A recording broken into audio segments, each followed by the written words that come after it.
Evening and welcome back. So, UK could be living with coronavirus for years to come, as at this point I'm pretty sure we already knew it has become endemic. It's hardly a surprise because that's what flu viruses tend to do. That's what the cold tends to do. And the only way it's endemic is if it is quickly mutating. And the only way a virus can survive if it mutates quickly is for it to not be deadly. So it's a kind of a tacit admission there.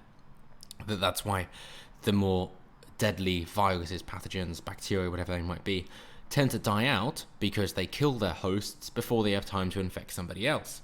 So either they have an incredibly long incubation period, at which point they can infect other people, or they're just not that deadly. And realistically, long incubation period isn't feasible. Otherwise, if it gets to that point, then the disease, whether it be a virus or bacteria, won't survive long enough in order to cause harm because it will be present and the human's immune system will wipe it out. So there isn't a middle ground. It's either infectious or it's deadly.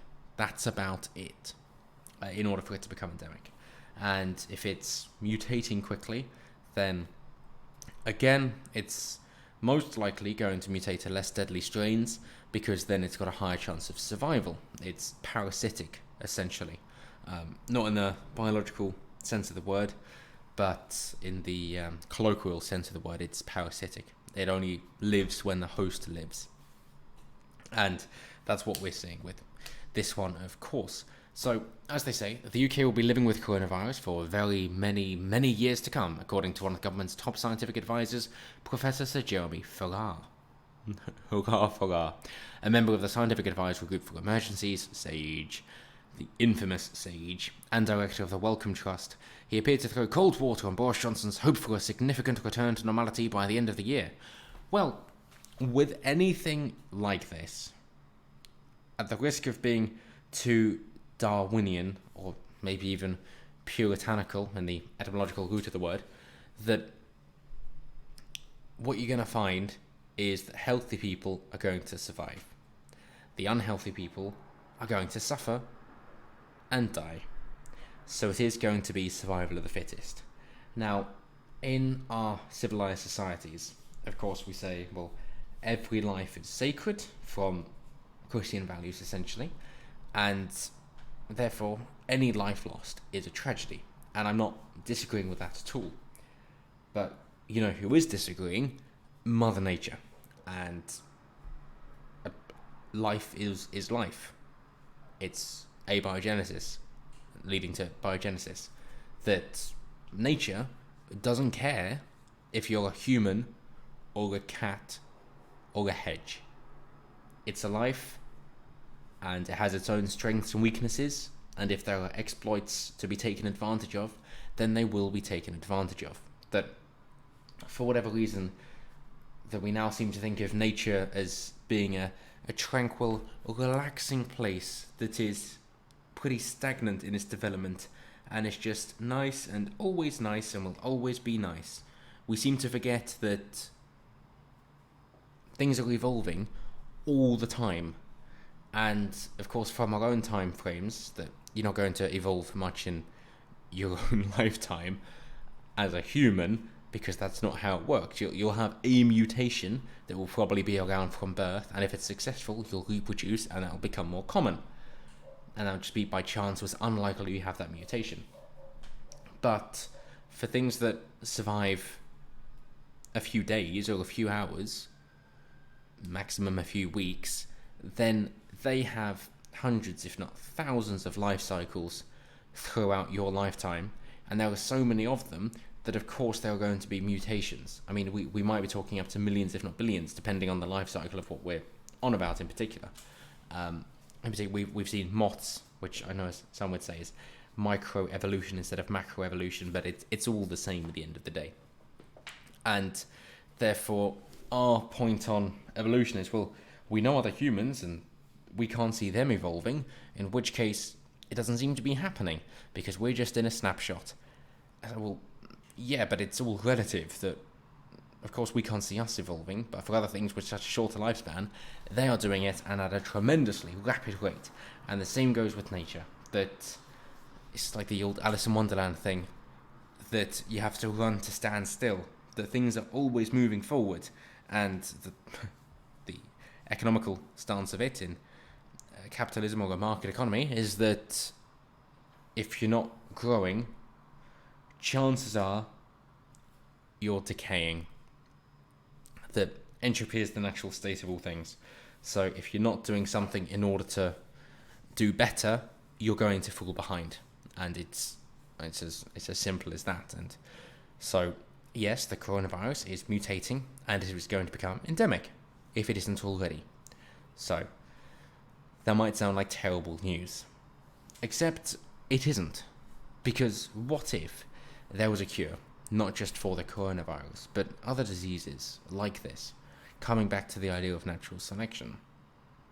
What if there was something which could not only give you a much, much higher survival rate of this virus, but also other illnesses that you would pick up, as well as things that are degenerative, like dementia or Alzheimer's, and also other things that are more likely to be fatal, like coronary heart disease and cancer. What if you could knock them all out in one go, or increase your chances dramatically with one simple cure? Well, of course, as you know, it turns out you can. We've known for, I'd say, millennia by now, what it takes to be healthy. And that is literally what it comes down to. You're eating the right things, so not heavily processed foods with things that you shouldn't be eating. General rule of thumb is if you can't pronounce the ingredients, you probably shouldn't be eating it. And secondly, exercise. Not only is it good for your heart to keep it active and then lowers your resting heart rate, for those that are concerned that you've got a finite amount of heartbeats in your lifetime, but also the increase in oxygen then enables your brain to function better, combined with the increase in fats, particularly omega-3. If you've got the omega-3 and 6 ratio incorrect, then your brain's going to function better as well, which means you'll be making better decisions, and that the human will is phenomenally powerful, and that's why placebos are so effective. So if you're eating right and exercising, you're pretty much a safe bet. And yes, aging is a disease as well, and we haven't yet found a cure for elongating your telomeres in order to prevent aging on a biological level, and it seems pretty inevitable at the moment. But that is it. In terms of the vast array of decisions you can make and whether or not you wish to poison your body or if you wish to make it healthier, that is down to you. And so if we focus on the causes instead of the symptoms, then we'll be much, much better off for it.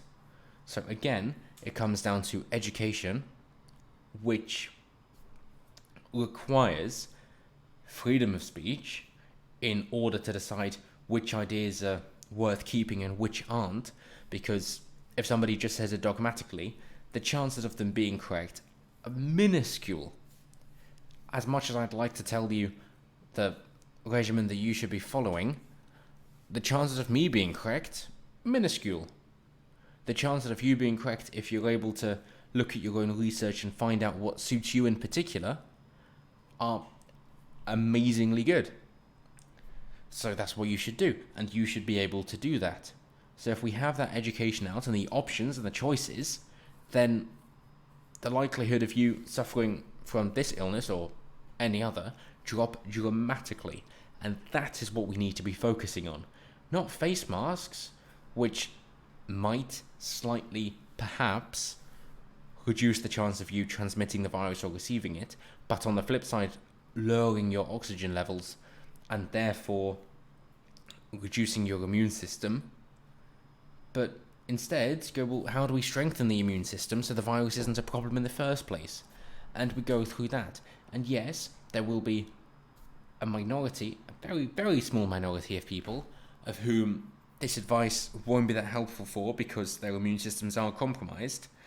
And in those special situations, just like everybody else, they can make their own decision of what they wish to do. But it makes no sense to make everybody suffer for a small minority who are more than capable of taking care of themselves.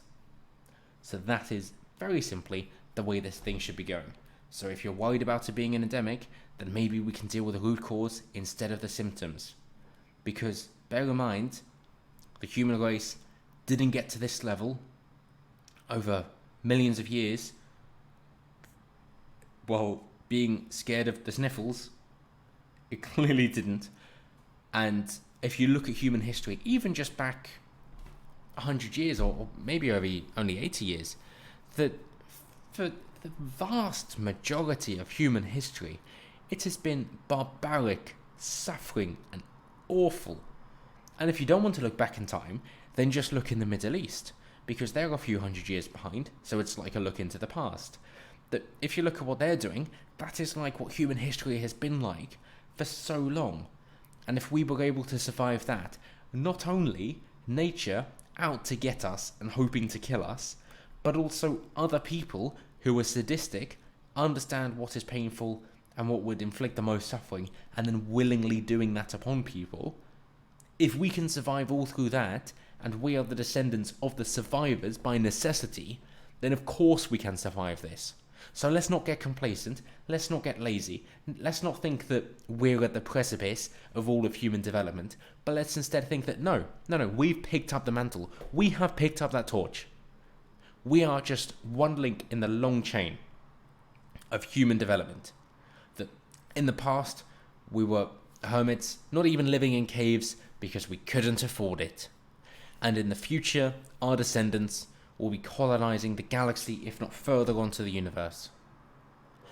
And we are just one part in that chain. So do something worthwhile. Keep yourself healthy. Spread that message out that, hey, we're bloody lucky to be around at this very, very peaceful time in life. But let's not think that nature gives a shit what we think. Why not instead do what is best for us, those around us, and keep the ideal of the human race continuing, instilling those values that took millennia to develop, pass those forward, so that not only can we stand on the shoulders of giants, but maybe we can be the giants of whose shoulders are stood on in the future. And isn't that something worth living for? So let's not get carried away, thinking we're at the end point and this is all that exists. No, because you know it isn't, by the mere fact that you exist. There are going to be people coming after you. If you have a family, who knows how long that will last? Who knows what your great and so on grandchild will achieve because you walked on this earth? Because of you, because of your decisions, the later human race could change forever. If you look at how many descendants Genghis Khan has, for example, or anybody from 1,000 years ago, you pick out someone from 1,000 years ago, chances are you're related to them. That's just how far and wide these legacies go. And the same goes for you. Think of just how amazing the human race will be in 1,000 years, and you are a necessary part for it. But you're not going to get there if you're complacent and you think other people will do the things for me. No. Sorry to say, but life is suffering. So maybe do something that makes it worthwhile and understand you have your own role to play, that not only will make that suffering worthwhile in your own life, but also leave a legacy worthwhile for your descendants after you. And yes, the rest of this article also includes that they're just concerned about another second wave and people going back to school and it's going to get worse. And as I say, yeah, just decide for yourself that this isn't the end. This isn't the last the world has heard from you.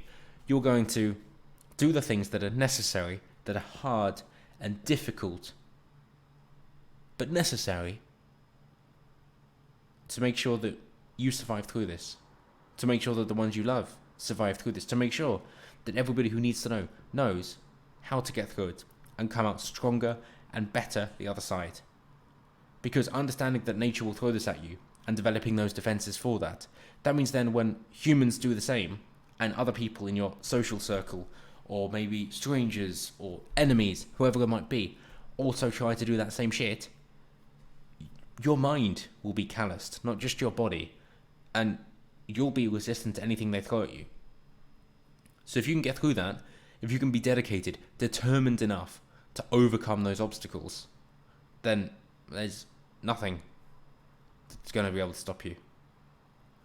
So know why you're doing it, understand the legacy you're going to be leaving, and be proud of what you're doing, because you are fantastic, marvelous, and you deserve to leave that legacy.